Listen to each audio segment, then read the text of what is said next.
L'État doit prendre en charge la question de la lutte contre la violence à l'égard des femmes.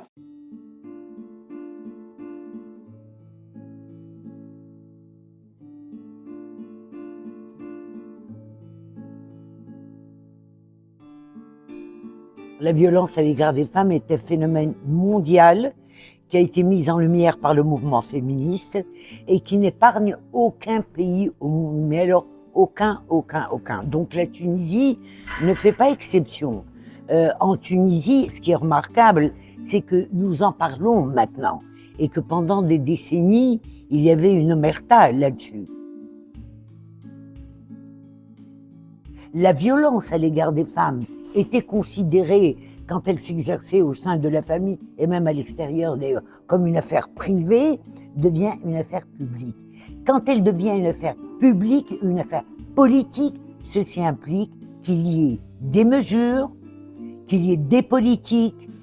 Les relations entre les hommes et les femmes au sein de la famille doivent être soumises aussi à des règles qui respectent les droits fondamentaux des femmes.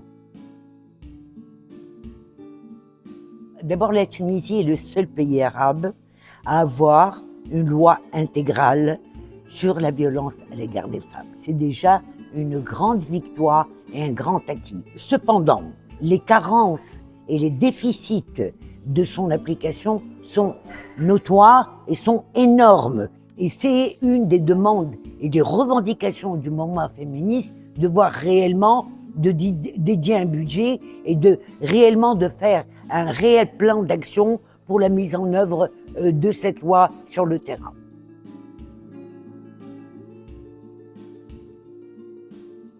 Il y a encore aujourd'hui des réticences de la part des magistrats qui ont quand même, qui continuent à avoir une mentalité conservatrice, qui sont eux-mêmes imbus de stéréotypes, etc.